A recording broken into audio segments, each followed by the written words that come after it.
Welcome to the Tabletop Empire. My name is Nate. I am joined here with a special guest, Sam Gregor Stewart. He is the RPG manager at Edge Studios. This is our third episode of Behind the Table, and funny enough, Sam was also our second episode almost 2 years ago. Welcome back to the channel. Super glad to have you. Well, thanks for having me. I'm really glad to be Well, here. last time we started with a fun question, so I figured we start this one with a fun question as well. What is your favorite Star Wars movie? Yeah. No,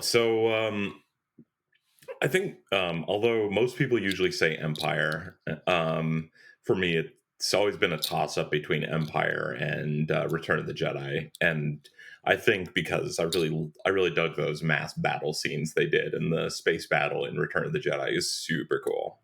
Um, so um, Especially as a kid, I was just like, "This is amazing," and so that's always had a special place in my heart too.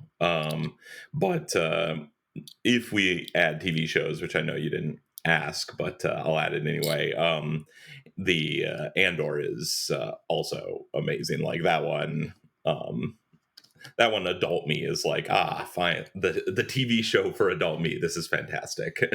Yeah, I think it feels like a hot take to say. I think Andor is the best. Like, if we had to critically say the objective best piece of Star Wars media, I think it's Andor. Yeah. How could you say something controversial but yet so bold? I know No, people are it's like, I "Well, what about absolutely. Empire?" And I'm like, "Yeah, but Empire still had flaws. Andor Mhm. really doesn't." Yeah. So, as much as I love Empire, Empire is also one of my favorites. So, Mhm. yeah, I haven't actually seen this past week's Andor episodes yet because we just got home at midnight last night from a family vacation. So I'm And I like itching to see it. Yeah, and I'm holding off. I like to watch them all in one fell swoop because the streaming era has spoiled me for waiting a week from episode to episode. So I will say this time it's nice because it's 3 episodes each week, yeah, so it's almost like that's true. it makes All it a right, little more palatable. yeah.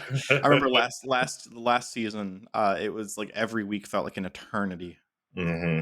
waiting for the next episode. So I'm kind of happy we get the bursts this time. Okay, so I'm just about to ask Sam about what's new with Star Wars RPG, but before we get into that, really, really quickly, I want to show you our brand new merch line. This is our first professionally made merch we've ever done.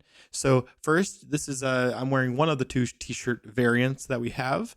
We also have a hoodie that has the image on the back, text on the front, text on the sleeve, as you can see. And we also will have both canvas and metal posters. The metal posters are a limited edition. There's only 11 total made, and I have one, so it means there's 10 for sale. These things feel super, super nice. If you guys are interested in any of this merch, it's only going to be around for as long as Dark Underworld is actively being told. Once we move on to our next actual play story campaign, this merch is going to be gone forever. So if you want it, pick it up. You can get 10% off this week, May 4th to May 11th, using the code Star Wars Day. Go check it out on our website, thetabletopempire.com. But without further ado, let's get back to the interview with Sam. But yeah, getting into the meat and potatoes early. As this is a primarily narrative dice Star Wars RPG channel, I'm just going to go ahead and open up with what is the news for the next Star Wars RPG project? If you're allowed to share, what are you guys cooking up? Any deeper details we're allowed to know? Is it scrap the one that you announced 2 years ago? Is it scrap that you're working on? Is it scrapped active development, waiting on approvals? Is any estimated release window? If it's close to being done, we're done. Yeah. So the only things I can talk about is that we are still working on reprints of the current book line. There's a whole number of projects that are being that have either been printed or are in the process of being printed, or are in the process of being shipped. Um, and so we're and these start getting into the it's not just the core books and the box sets and so forth. We're working on supplements too, to get those reprinted and back into store shelves. Um, Obviously, that is a long and potentially complex process, but yeah. So that is still going on. The other thing we're working on right now, and this is a little smaller than a major project, but this is something working with LFL and on our team to try and do. And we're trying to get some brand new adventures written up for our conventions. A lot of our adventures in the past few years have been modified versions of stuff that already exists in the books. And so instead, we're going to start to doing some things that are new. And then I can't promise one way or the other, but obviously, if things work out, we would like to then be able to release them as some sort of download on the internet, presumably on our website. Again, we'll still have to work out the details, but we've done that in the past with other convention adventures. So if it works out, we would like to follow that process. Yeah, so it's like a convention adventure, like pretty much the equivalent of like a Trouble Brewing kind of thing, or like so it's not like a full on like Jewel of Yavin or Yeah, it wouldn't be. It'd be something you could run in 3 to 5 hours. Usually, what we've done with some convention adventures in the past is we've, especially for some of our other game lines, like for the Arkham one for last year, we created something that could be run in 4 hours, but then we added some additional stuff because, frankly, as developers and designers, we can't help but tack extra stuff on. And so the version we released ended up probably being more of a like this could be a couple set. You could play it through a couple sessions. So it's not as long as the Jewel of Yavin or which is a Dathomir or anything like that, but it could potentially extend out as long as one of the box set adventures. okay, cool. So I know. Okay, so it seems like you can't say anything really, but the reprints effort and the adventure effort that's separate from is that separate from the project you said you guys started working on 2 years The, ago? yeah, and no, I can't say anything more about that. We're yeah, that's there's a lot of stuff going on behind the scenes with that, and unfortunately, I can't say anything else. It's definitely one of the issues about talking about stuff early is honestly things change, potentially go in new directions, and so forth. So, unfortunately, that is all I can say about that. I got a bunch of so I got there were like there's like three there were three questions that I got a ton of people asking about, and Of one of course. them was have Edge given any thought to a second edition for the game? So it's a very reasonable question. I'm certainly I'll have to I can't give a fully definitive answer on that, but I will say that sure we think about a lot of different stuff, and whether or not we do a second edition has to be weighed on basically how popular is the first edition versus how many improvements and how much more popular could we make a second edition. So on the one hand, we've done quite a bit for the current edition. As as I've said, I've said to some people, and I'll say it here, like there are a ton of books. I've counted them up a few times, and then I always forget the number, but it's in the 40s to 50s, I believe, if I remember correctly. And if I'm wrong, that's just me not remembering the exact number, guys. Don't blame me. And that's just like books and other major projects. That's not counting like the like specialization decks and all those little ancillary things we did. So there's a lot like that is like the most extensive game line I've ever worked on amounts of product. And but on the other hand, our current edition is still very popular, and a lot of people want the books. I mean, people keep asking us about reprints. We keep trying to get them made and shipped over. And one of the reasons they're so limited in the US is when we do get reprints shipped over, they tend to sell out very quickly. So if our distributors order a relatively small print run, it's here today, it's in game stores the next, and it's out of stock again. Yeah, that's fair. I so since sending you the question list like 2 weeks ago, I've actually been thinking about like because so many people were talking about the second edition. I was like, man, what would be good? Because I've never like been around a tabletop RPG that shifted editions. Like my first time playing Mhm. D&D was with 5e. Um, and so I don't really know like what constitutes like a new edition versus like a point 0.5 update or Sure. something. But like some of the biggest things that I think would be neat to see if y'all ever did it would be like one book instead of three. I think the three books thing confuses a lot of people. Um, I think because there's so many books with stuff in them, making a lot of gear and items backwards compatible would be really nice. So that way we could like use the Edge of the Empire book doesn't become useless. It still has a bunch of stuff inside of it. And just kind of stuff like that where I don't know if that was have you ever stuck around for like were you there for like 3.5 to 5e? Like I don't really know what goes into a new Oh, for edition sure. I exactly. mean, so yeah, I was. I mean, as far as D&D goes, I was. I got in right around the 3 to 3.5 shift, so I've been through fourth edition, fifth edition. I've also been. I mean, back in FFG, I worked on the Warhammer 40,000 role playing games, and then was around when we switched to Dark Heresy second edition. But also, that was a case where we did 5 original game lines.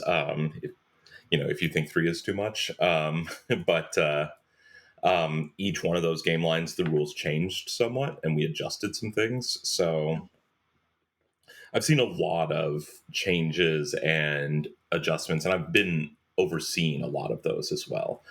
And so, yeah, I mean, I think that you sometimes with new editions you can have and this is just me talking generally about Yeah. like design philosophies for new editions. But you can take the approach where like Wizards of the Coast did with when they went from 3.5 to fourth edition D&D. They they basically took some very core elements, like the idea that you need to roll higher on a d20 die, and when you're rolling damage from like weapons and stuff, you're rolling a bunch of different sizes of polyhedrals. But beyond that, like everything was new. Um, Whereas 3.5 was a much smaller adjustment. Like we're merging some skills, we're changing some abilities, we're changing how some of the characters work. But you could use your books from that were published in the 3.0 era with the 3.5 player Okay. handbook. So kind of what I was saying that would be kind of more like a 1.5 style thing. Okay. Exactly. Makes sense. Yeah, and when fourth edition came out, I don't know if you read about or heard or remember the Pathfinder role playing game coming out at the same time. And that was published by a different company, but that was sort of considered 3.75. They were Yeah. trying to angle in on the market of people who weren't interested in shifting to fourth edition. So they made a That's still book. way before my time. So like I was introduced to tabletop role playing with 5e and I was in like 10th grade or Mhm. something, which would have been Oh, like okay. Okay. Yeah. Just make me feel old. 2012 or something. I mean that was still like 13 years ago, but or something. But we played like one or two sessions, and neither of us. It was just me and my friend. Neither of us knew what we were doing at all, so we kind of Mhm. stopped. And then I didn't really get into tabletop RPG until college when a buddy was like, "Hey, we're gonna go play Star Wars on a snow day. You wanna come?" And I was like, "I like Star Wars. Sure, let's try it." And Awesome. then the rest is And yeah, history. So that's to be cool. honest, Yeah, I didn't get into role playing games, like actually playing role playing games, until college either. But yeah. it was just my college experience was apparently so much earlier than yours.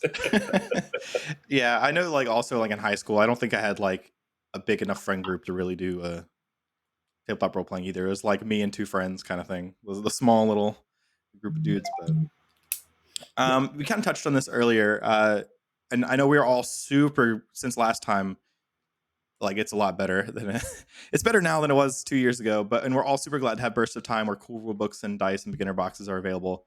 You mentioned that there is an ongoing effort to try to get some of these available more frequently. Stuff like dice packs and cool rule books still feel like they're out of stock more often than not.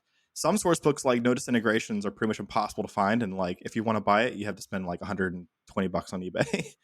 um, and seem like they're in very high demand. I think like the technician one also I think I heard is in high demand. And even like the Genesis core books seem to be out of stock a lot recently. Um, I guess you kind of touched on some of this already. So I guess maybe pivoting into, do y'all look at books that seem to be in high demand and try to like make a focus of that, or is it based on solely on pre-order related information? So, just to touch on that a little bit. So, what we the way our studio works is that since we don't have warehouse space, since we're part of Asmodee, like Mhm. we are a development studio who works as part of a much larger gaming company, and there's different branches of Asmodee that handle distribution. And obviously, we work with third party distributors as well.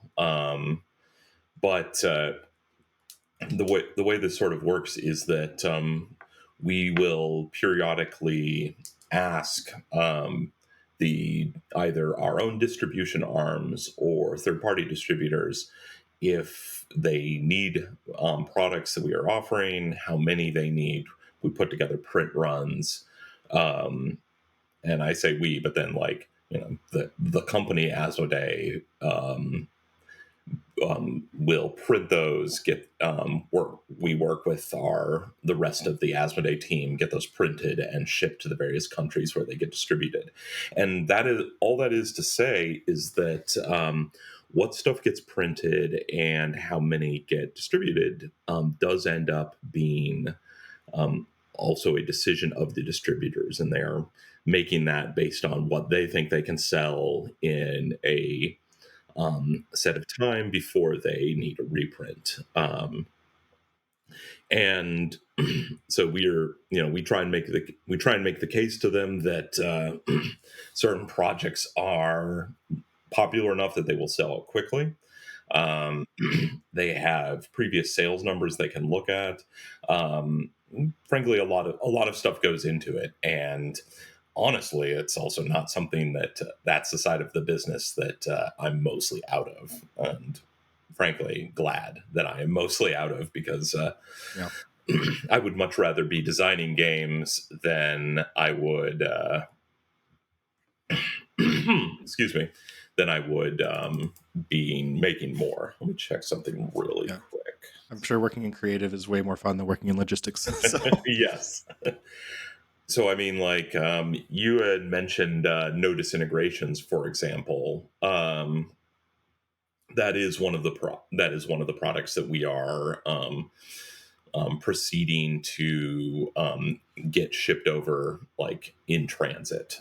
So there would be a new release of those, but again, I don't know how long they'll be in stock because they are in high demand.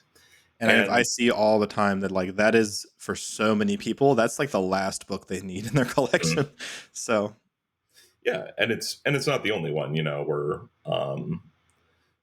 Dawn of Rebellion, Rise of the Separatists, a lot of the older ones, but then a few of the like earlier ones, like Dangerous Covenants, is starting in the process now, and it'll be a while, but it will be coming back out, and it's just um, yeah, it's just unfortunately the answer is it's a very long process. Um, and because there are a lot of books in the Star Wars line, um, we're not going to our distributors every month and saying, "What do you need?" It's more like every few months, every 6 months. I'm not 100% sure, to be honest, but you this happens a few times a year. We ask them what they need, then the reprint process gets kicked off, and that can take months as well if stuff's being printed overseas. Heck, even if it was being printed in the US, it would take a while to get done, get approved, get reviewed by our external licensors, and then get put out back on stores. do they so okay, so they have do they have to reapprove it because this is like the first time you're printing it since putting the Edge logo on it? Or is it every time there's a reprint? So they will approve everything we do, even every reprint. But the ones that haven't been reprinted by us before do get extra scrutiny because we actually do have to make changes. Like you said, legal text changes, the logos change. But honestly, no, every reprint we do still gets run by LFL. It's just if it's, well, I won't speak to their process. Like they can. All I know is they want to look at all the print lines we do, and that is totally reasonable. So the next question, I'm actually kind of combine the next two. So Drew Erickson asks, spinning off of the effort to keep things in stock, what is Edge Studio's strategy to keep costs down? Do they have and are looking for any US based supply chain infrastructure? And then this is kind of the question 2 of 3 that a bunch of people had is, and I really don't want to get into the political side of this at all. But I know everything's kind of really unpredictable right now. But how is Edge expecting to be affected with the tariffs and like dice and reprints and any new releases? yeah, and it's still a reasonable question. I understand why all your listeners are super curious. Unfortunately, I can't speak to anything that's involving the tariffs or maybe tangentially involved in the tariffs at this point. Yeah, Sorry, I guys. mean that's understandable. I feel like with Oh, between one, nobody actually knows anything, and two, I'm sure it probably don't want to make a somewhat political statement and blow back. So I get it. um, well, so I understand you and your fans being curious about that. Like, yeah, I I think get, it's I get everybody's kind of with everything related to that right now. What is Edge doing to keep the game alive and in the eyes of the public? Is there any push to get like Star Wars RPG back on the map on in the eyes of people? Yeah. Well, so one of the first things, and one of the things we're doing this year is we're we're working to get back to what I would call our roots, and that is beyond appearing on shows like yours, which obviously we're happy to do. We are also making more of an effort to show up at more conventions. So last year, was one of the first times in a while that I think it was the first time Edge had been to PAX Unplugged. FFG had been there a few times, so you forgive me if that blurs together sometimes with my previous job. But like getting back to PAX Unplugged, and um, this year, not only that, we also have European conventions, UK Game Expo, Eschenspiel, that kind of thing. I'm not really a big part of the European side of things because we have a mixed studio that that has a bunch of European employees, so they handle that. Um, yeah, which is just logical. But we're also doing conventions in the US. Not just Gen Con. And last year we were just doing Arkham because that was our new big thing. But this year we're bringing back Star Wars. We're going to be running Star Wars games. But we're also going to additional conventions in the fall. We're ta- we're looking into a convention in Wisconsin called Game Hole Con, which is a big role playing convention. So we keep looking at more opportunities, some where we can send developers to like speak on our stuff, somewhere we can just send demoers with games to show them off and let people get a chance to play them. But um, so I think one thing we want to do is we know that there are still like hardcore gamers out there who haven't heard of the Star Wars role playing game or haven't tried it. So we want to go to the conventions. We want to target the people who are those serious, serious enough to go to a role playing convention gamers, because we also know those are probably the people who are going to go back, talk to their friends, organize their own games. That sort of thing. Beyond that, marketing isn't my forte, obviously, but our marketing director has been doing a lot of work to organize like new marketing campaigns. We had a much better, we had a very good marketing campaign for the Arkham game when it came out last year for Arkham Horror, and I I wouldn't be surprised if we used that. use that knowledge and additional practice to promote our other games as well. I remember after my last video talking with you, and I've seen some online on like Reddit and stuff, and there's always a small handful of comments of things saying like the license is being mismanaged by Edge.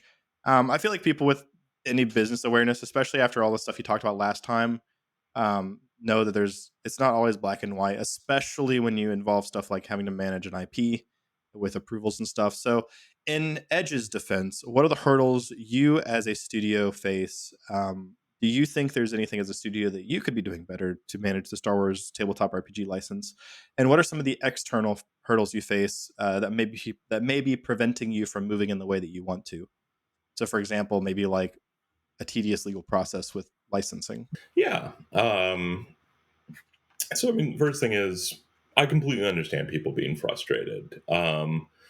The um, I think, and one of those things is not being able to get the books they're looking for in stores. Like, I'm not saying that's the only thing they're frustrated about, but I'm saying like I can understand their frustration, and I could see that being a thing. And the truth is that the Star Wars RPG, like I said before, it's a game with a massive catalog along a very wide scope of projects. I'm sure that there's some people in your listeners who have played through every book, every adventure, everything. I also am very confident that there are people out there who have not, who play the Star Wars role playing game, but haven't played through everything. I mean, heck, I haven't played through every adventure that we've I haven't either. released.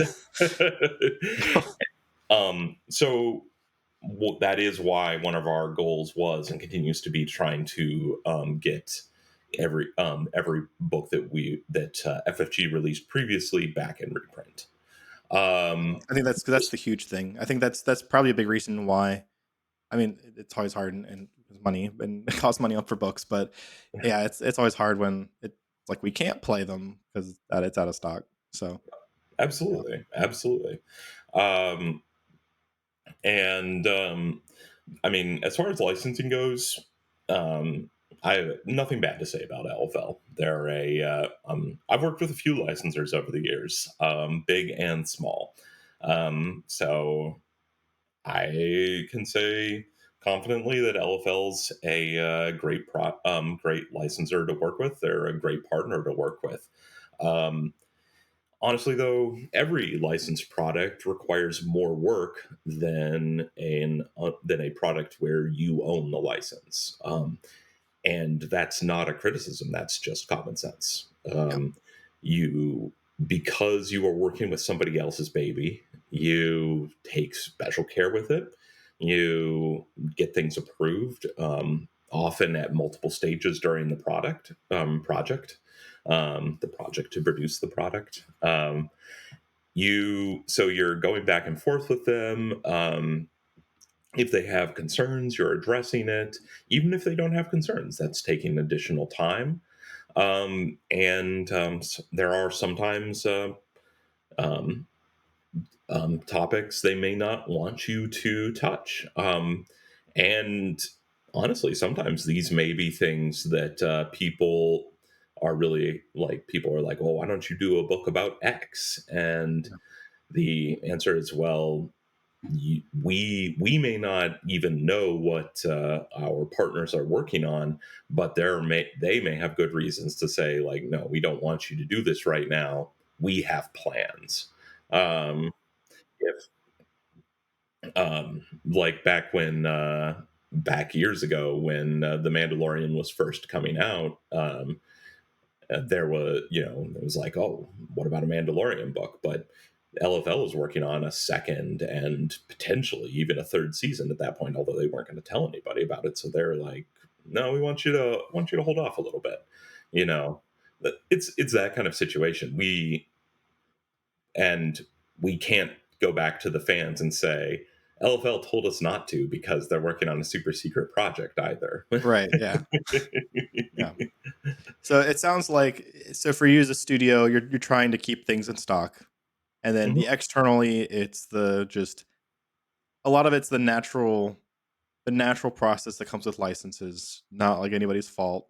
Last time you mentioned also like it didn't help that you had a studio change followed directly by a massive global pandemic that caused a bunch of production shortages and somebody, if it, somebody blocked the Suez Canal with a giant boat. No, I mean, it was probably yeah, a small thing in the grand scheme of things, but that was yeah.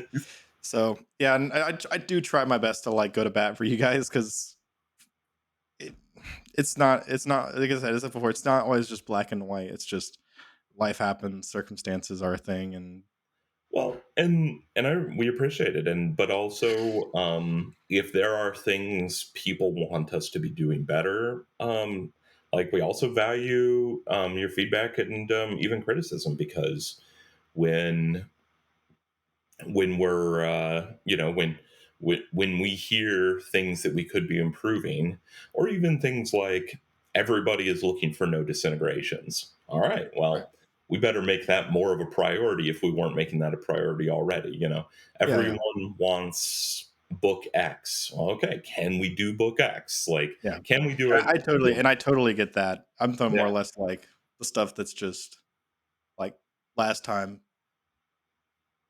Like, how are they going to do better with like a production lines all being shut down because of COVID? Like, that's not their fault. What are you mad about? Sure, it's frustrating, but like, it's not. Don't take it out on edge. But anyway, that's just that kind of stuff. So, um, then the third question that I got a Yeah. lot of people asking about. And I know that in the past y'all have never been able to say anything, but they're saying like digital PDFs and like 2025. If RPG doesn't have digital PDFs, then like a lot of people just don't even touch it. So, are there any talks or updates with LFL to attempt trying to get that legal agreement updated, so that way that we can allow like purchasing digital PDFs? Fortunately, there is still nothing I can share about that. No. Again, this is also something that I very much understand why people Yeah, would want them. Um, we all understand why people would want them, but that's all I can say about that. totally fair. And then Irving Favorman asked, how far in advance does Edge have their content schedule? Do they have like a 5 year or longer plan for content? And what can you tell us about? Yeah. So I'm happy to go into a little more detail on that. We have a stuff pretty, like, very solidly planned out over about a 2 year period. Um, and so we're working about, or at least we're thinking about 2 years ahead, where we're like, we're going to do this and this and this and this and this. And that also is kind of what we need to do to make sure that our own resources are marshaled correctly and so forth. But beyond that, I'd say we have a longer, I don't know if it's probably about 4 or 5 year, sort of a generic plan, where we're thinking like, this will be like big capstone releases for this point. This is the direction we're going to do with this. If we're going to do something new, that's when we'll start doing that. And that's also the kind of the kind of time you potentially need for big projects. I mean, Arkham was in design for, like, the design for it was starting maybe 2 years before we went to production, or, like, sent the final books to production. And so the first year of that was like, oh, we've got to design the core system and everything. And if we're not designing a new core system, we can be that can be compressed a little bit, but Yeah. you still you st- books take a long time to make. Any Yeah. project takes a long time to make. Yeah. Um, so Jeff, aka Joris, from RPG Sessions, and he's also in our actual play. He asks, I wonder if Sam is totally over Star Wars. Like, what's his favorite IP? I think he was hired by Fantasy Flight Games to work on Warhammer, which I think he enjoys. Just curious to know if he feels burnt out by Star Wars. Probably not a great question to ask on a Star Wars channel, but just a personal wonderment. No, that's fair. That's fair. So I think if you work on any IP long enough, you can grow tired of it. And so the trick I've learned, um, is how to rekindle my interest in any project. I mean, heck, I grew tired of Warhammer when I was working on that. And I didn't work on that as long as I worked on Star Wars. But so one thing that I think is important, and I've been able to do, and we try and let our colleague, our other coworkers, and other team members do, is to be able to step away from projects at times and work on other stuff, work on other IPs. It's a palate cleanser, and it sort of re-energizes your creativity. There was a time back in, no, geez, I want to say like 2015, 2016, when I was working pretty extensively on Star Wars Armada, actually. So there's a number of Star Wars Armada releases that were partially or primarily designed by yours truly. And we were at that wasn't my full-time job. I was still working on Star Wars releases at that point, but it was my bosses basically were saying, like, back at FHG at the time, they're saying, well, you need something. You need something to refresh your brain. So why don't you work on the game of Little Big Spaceships? Um, and super helpful. Like, by the time I had come back to working on role playing games full time, my brain was very much refreshed. Some of the Genesis projects were kind of like that as well. And um, yeah, so when I'm able to step away from a little bit, you come back to it, and everything that was seemed old before seems new again. The other thing that's been really nice has been some of the later material that LFL's been working on. I mean, so I actually really enjoyed Solo, for example, because I saw that as my friends and I joke that it's basically, oh, somebody made Edge of the Empire the movie. Yeah, so that was a lot of fun to watch. Like, oh man, it's somebody took our role playing game and made a movie out of it. They didn't actually, no, but that's how it felt. And then, like we were talking about at the start of the episode, Andor, like, is a like, yeah, I watched that and I'm like, okay, like now I want to do grim, gritty, slow burn, building a rebel cell type adventures and stuff. Like, I'm excited again. Like, so when these new materials come out that LFL produces that are just like really, really fun and really cool, it's that gets me going all over again. Um, the other thing I'd like to say though, is I don't think I have like one favorite. Like, he was asking what favorite IP is. I don't think I have a favorite IP. It shifts depending on what I'm working on. It also shifts depending on what I'm playing. Um, and I think that's honestly healthier for me personally, because it lets my interests wax and wane and grow and shrink depending on what's going on, and then I can always come back to it. I mean, Star Wars, I got into it when I was a kid, so back in the 90s, way back in the day. But I was reading the Zahn Thrawn trilogy. I was reading the Brian Daley Han Solo trilogy. I was reading the Young Jedi novels. Man, as a kid, I loved the Young Jedi novels. I mean, those the Young Jedi Academy stuff. And that was decades ago, and here I am still. So I don't think Star Wars is going anywhere for me. It just changes as I get older. What do you think is which Star Wars project reminds you the most of Star Wars RPG? If it's still solo or something past solo. For me, it's either like Skeleton Crew or Bad Batch. There's so many Bad Batch episodes, especially in season 2, where I'm like, this isn't super entertaining TV, but if this was like an RPG session I or could an RPG, a tabletop RPG, like, it'd be great.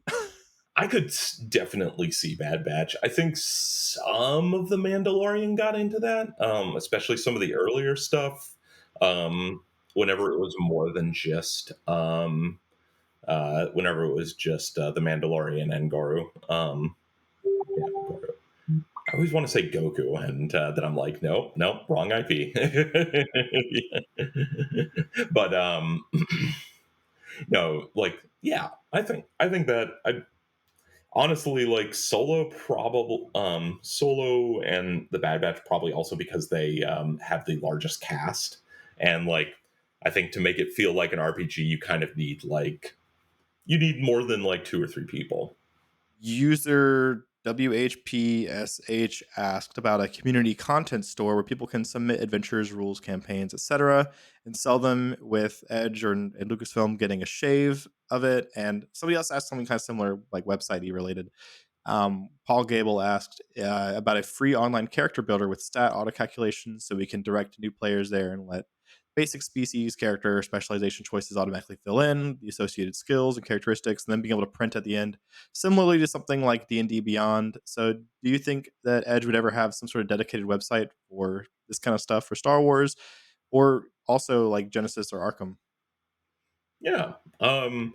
So addressing the community content thing first, having set one up for Genesis at this point, it's a community content stores are a very tricky business. Not not from an organizational standpoint, although it takes a decent amount of work to get one set up. But from a licensing standpoint, they can be very tricky. And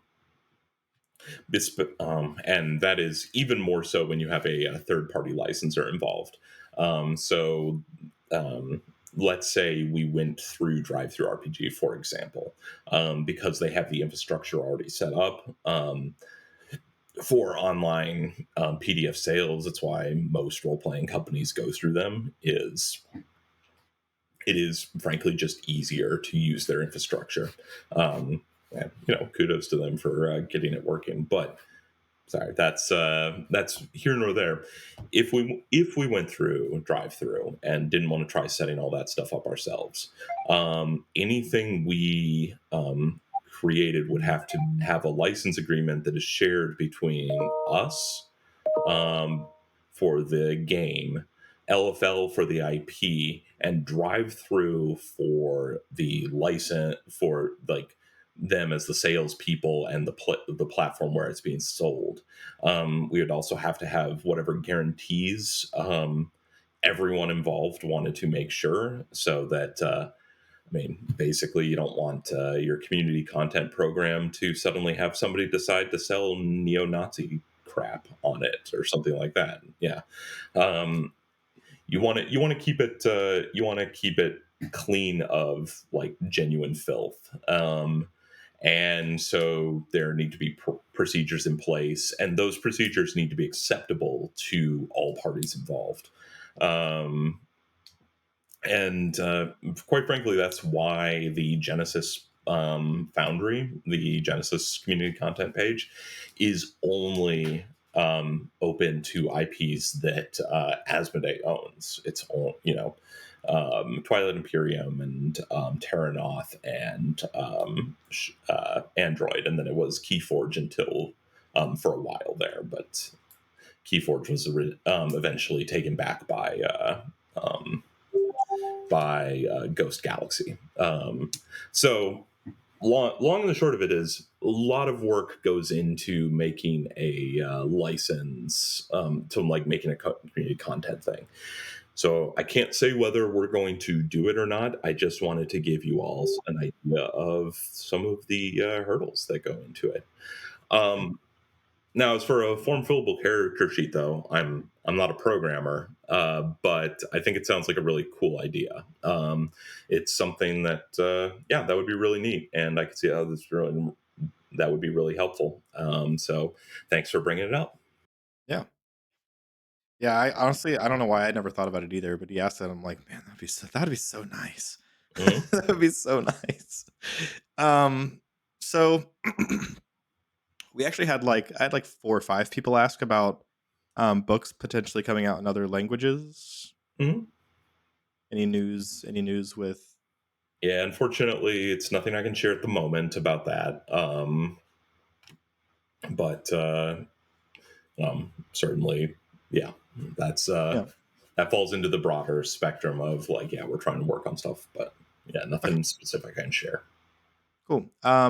Joseph Lechnum says, will we ever see Empire faction classes or books?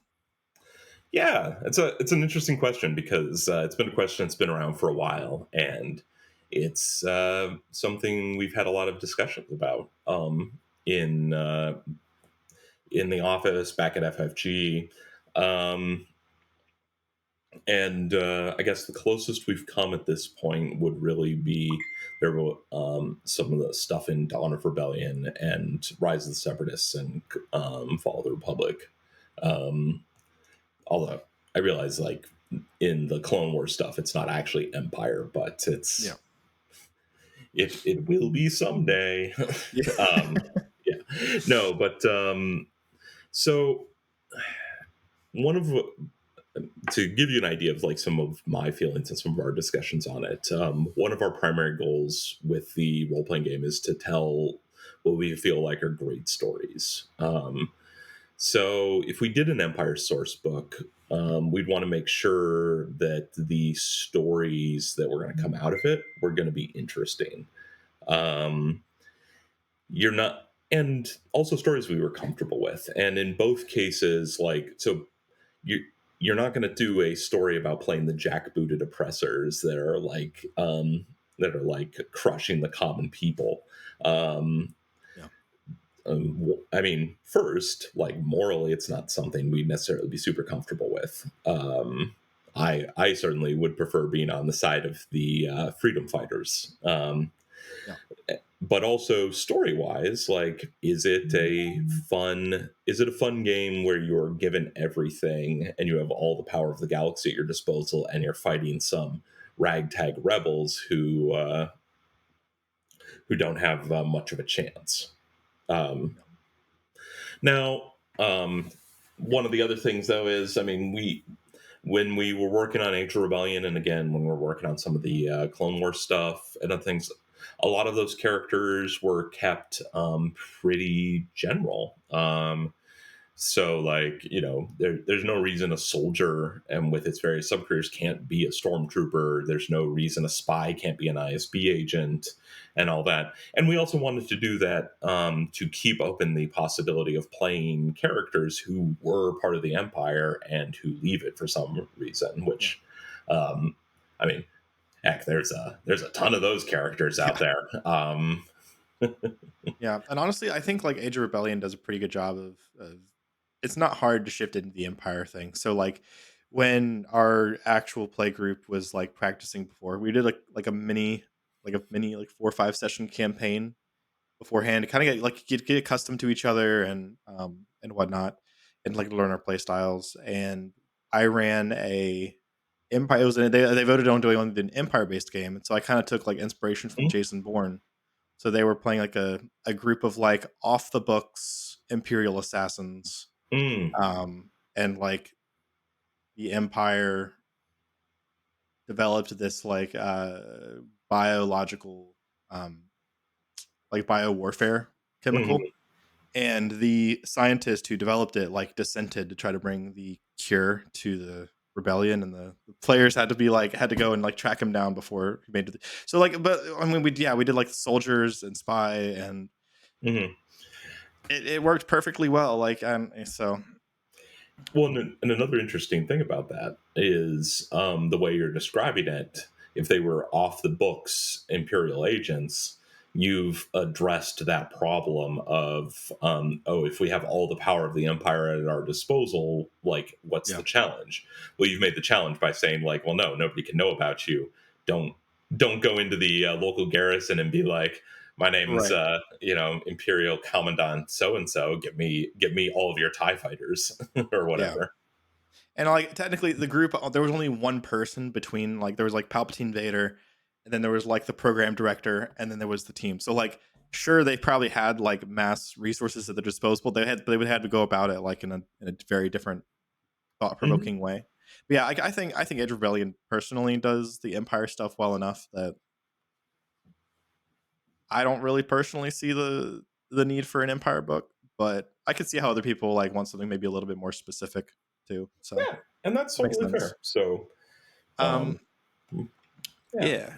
User this D&D Jazz asks, will we get to see any more force powers soon, such as like the force barrier at the meditation rocks with Grogu, as well as if we may see more character species options soon? Well, and afraid that's also a wait and see situation, just as with new product releases. But Yeah. it is certainly cool that they're creating new stuff that could be made with new RPG material. Yeah, and I found honestly though that like sure homebrewing certain species isn't sometimes balanced, but I feel like the structure of species is simple enough that it makes it easy to homebrew stuff. But it is also nice to get like some official stuff Oh that's yeah, been play tested and whatnot. oh totally. Peped asks, any chance for a Terranok adventure module? So again, I'm afraid it's we can't speak on future releases that way. One of the things that would determine whether we did something, a new release for Terranoth, or for any of our Genesis books, is how much interest is there. Um, we also try and look for, when it's internal IP, we look, well, when it's any IP, but especially internal ones, because we can coordinate it better. We look for potential tie-ins with what our companion studios are working on, because it's a lot more successful if you release a product when they're also releasing a product that covers similar topics. Yeah, that's fair.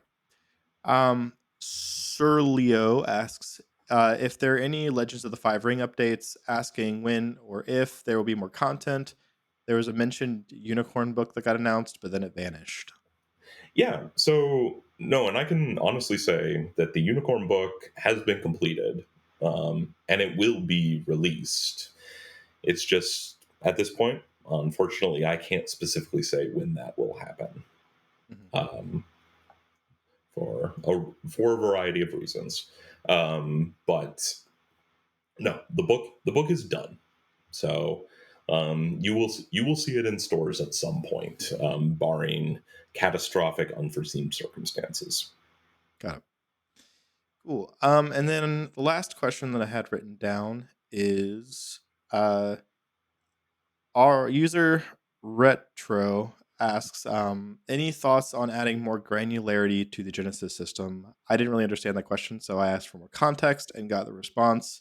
You see a goblin, 2 difficulty dice to hit. You see a skeleton, 2 difficulty dice to hit. You see a zombie, 2 difficulty dice to hit. I'd be interested to see in an optimal subsystem that gave more mechanical variation to monster encounters. I'm aware of various bonuses and setbacks, but rules for tactical play would add a lot to the system. Yeah, so that's been something that people have asked for well before Genesis existed too. Like that was a request for the Star Wars system too. Um, Specifically for Genesis, though, I think that's the kind of thing that I would expect to see more in like the Genesis Foundry, or in a particular supplement, because and all. Also, I mean, I'm not I'm not sure, but it is entirely possible that already exists in the Genesis Foundry, because it is something that I can see the logic behind it, creating the difficulty based on a stat that the target has. The reason we didn't do that originally, just as for some context, is for simplicity. The goal of difficulties to hit was originally established because when Jay designed the original system and I was working with him, it was like, all right, how can we make this just, I'm this far away, I roll this many dice. I'm this far away, I roll this many dice. In Melee, we just always roll this many dice. Yeah. And yeah, the goal was accessibility and a shallow learning curve. Um, for something like Genesis, we probably wouldn't want to change the foundation of that, because again, it's that shallow learning curve. It makes it more accessible. However, that is the kind of thing that it would make totally sense to do as a subsystem, or one's personal Genesis setting uses this approach instead. And like maybe it's because you're building a setting that focuses extremely on like one-on-one combat, like maybe it's all samurai duels or something, or okay corral gunfights and stuff, where you kind of want it to be resolved in one or two rolls. So you want that one or two rolls to feel as tense as possible. Whereas the current system is more, well, your odds are more likely shifted towards success, and it's you're more seeing what happens with it. So yeah, I think if your user had was at all interested in that, I think going on the Foundry, going on the various communities that have been built up around the Foundry, taking a look at it, that would be that would potentially be a good place to find some of that stuff or find help building it. Yeah, I think keeping the low barrier, personally, I think keeping the low barrier of entry version that you have base like is a good idea, just because like I also made a Reddit post, like kind of unrelated. I didn't like market it as me being the one posting it, but I was like, it was just a more generic like RPG subreddit, and it was like, what are some of the things that you think is like holding like the Fantasy Flight Star Wars RPG back a little bit? And like the biggest two ones we got was, one was the PDF thing, but the other one was the dice. Mm. So like seeing people see proprietary dice and they get scared a little bit. So I think keeping it easy to use is really like easy barrier of entry is really good idea personally. But so I kind of like that you guys are keeping it easy to pick up I appreciate that. personally. So well, that is all the questions that I had planned, and the rest of the questions that I got were kind of somewhat repeats of stuff like this. So is there anything that you want to talk about? There's nothing. Like I said, there's nothing new I can announce beyond what we've already discussed. Yeah. Although we have been working on a lot of projects, and that isn't just Arkham Horror. Although obviously, I've been really pleased with how that's been received and how that's come out. I also see it as a very different game than Star Wars or Genesis. It's gotten more of a obviously the setting is very different, the themes are very different, and the barrier to entry is hopefully much lower. It is super easy to pick up. Like we were at the con, and that first day, my first Arkham Horror game with Chris that morning, and my second Arkham Horror game ever with you that evening, and it was super easy to pick up. So I actually do have one question about that. Is about the Yeah, system. Was the system designed with more of like one shots in mind? Because like part of me is like, I think it thrives really well in a one shot setting, just because of the way Lovecraftian horror stories work. But this I don't know if it was designed more like I don't know if it was designed exclusively with one shots in mind. I can't say that I was thinking of that when I was working on it, but I think because it was designed, part of the goal was simplicity. And one of the interesting things about that system is there's actually options for scalability in complexity. If you, for example, used a different die, you could have more ranks and skills. You can have as many skills as you want, that kind of stuff. But um, that being aside, it's not that it's designed for one shots per se, but that it's a virtue of its simplicity is that makes it easier to pick up, and you can make characters that are good at a couple things, which is always really good for one shots with pre-gen characters. Um, if you're the long term playability of the characters, I don't think the characters are as I don't think you can take them as far as you can in some of our other games. But you can level them up for a while for sure. And yeah, I played around with that in the playtesting phase, advancing my group artificially fast to see how far it could go without seeming ridiculous. And they do find it even pretty high levels. But there's one of the things about simplicity also is there's just when there's less room to level up, there's at less room before you become the best. I really did love Arkham Horror. I'm hoping to pick it up, but it might become my go-to one shot. Like, just take it with me and set up a one shot and just run it for people. Yeah. It's a lot easier to just pick up and play. So, and I think I'd say then it's working as intended. Well, I definitely appreciate you coming onto the channel again and talking. A little sad we don't get any any new news for Star Wars, but I know you guys, you're always working on stuff and always are super excited to see whatever you guys do. Reprints, I know, is going to make a lot of people excited too. So, when we have new stuff we can share, we'll let you know. Sounds good. Well, if you guys enjoyed watching this, blast, like, subscribe to all the Patreon people. Thank you guys for your support and helping the channel run. So we'll see you guys in the next video. Until then, and as always, may the Force be with you.